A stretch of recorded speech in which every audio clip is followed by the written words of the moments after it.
¡Sacre Blue! He visto imperios alzarse y caer.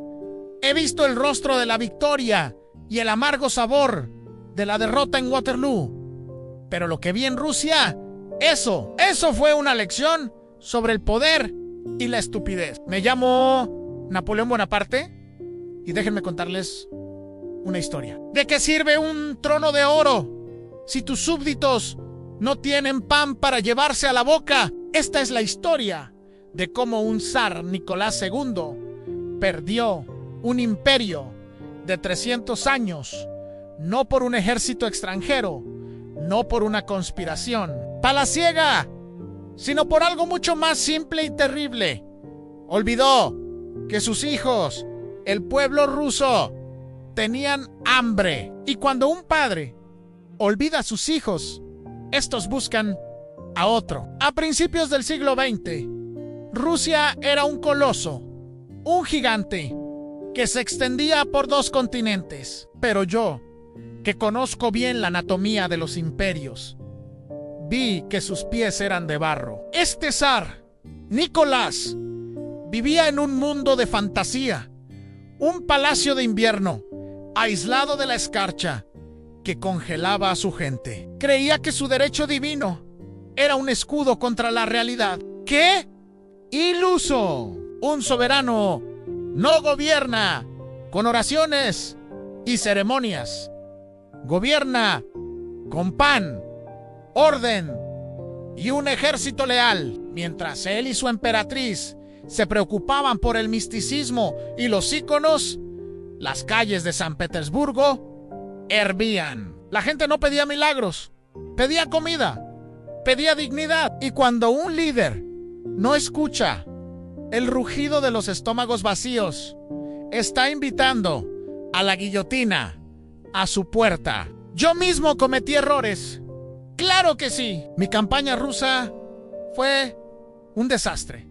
Lo admito. El general Invierno fue un enemigo más temible que cualquier ejército. Pero al menos yo estaba allí, en el campo de batalla, compartiendo el frío y el peligro con mis hombres. Nicolás II, en cambio, se metió en la Gran Guerra como si fuera un juego de salón. Envió a millones de sus campesinos a morir en el frente, mal armados, mal alimentados, dirigidos por aristócratas incompetentes que solo sabían dar órdenes para cargar contra ametralladoras. Su decisión de tomar el mando personal fue el clavo final en su ataúd político. Dejó la capital en manos de su esposa, la alemana, y de ese charlatán, Rasputín, un monje loco, dictando la política de un imperio. No era la causa de la podredumbre,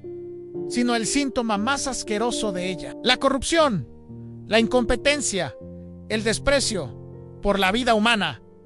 Todo se acumuló. El ejército se desmoronó, no por falta de valor, sino por falta de todo lo demás. El gigante estaba de rodillas, sangrando por 1000 heridas autoinfligidas. Y entonces, en medio de ese caos, apareció el Vladimir Lenin, mientras los liberales y socialistas moderados discutían en salones sobre constituciones y asambleas.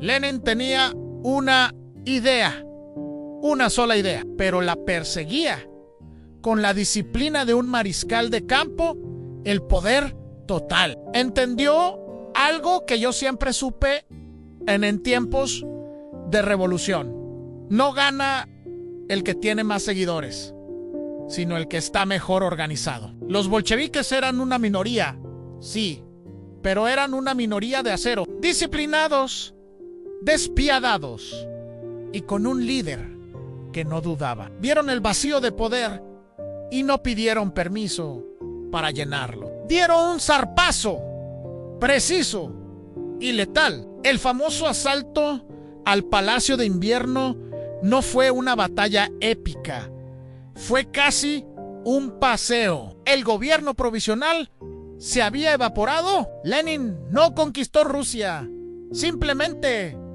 la recogió del suelo. Fue el triunfo de la voluntad organizada sobre la indecisión masiva.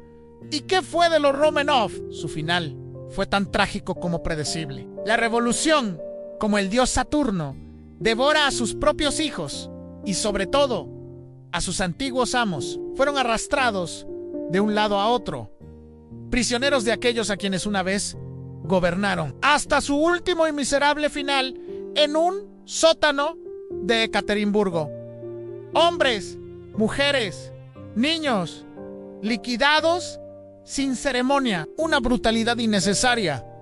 Pero la revolución tiene su propia lógica sangrienta. Se deshicieron de un tirano débil para instalar a otros mucho más eficientes y crueles. El zar prometía el cielo y no daba ni pan. Lenin prometía pan, paz y tierra, y entregó una guerra civil y una tiranía que haría palidecer a los zares. La lección es clara. La fe, ya sea en un dios, en un rey o en una ideología, puede ser el arma más peligrosa. Puede cegar a los reyes y enardecer a las masas hasta convertirlas en una turba. La historia de Rusia es un recordatorio terrible de que ningún trono está seguro cuando el pueblo tiene hambre. Y si creen que esto fue el colmo de la fe llevada al extremo, esperen a que les cuente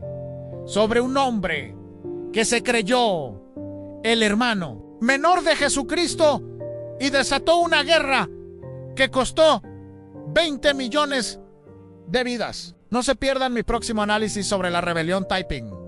Suscríbanse y activen las notificaciones. ¡Au revoir!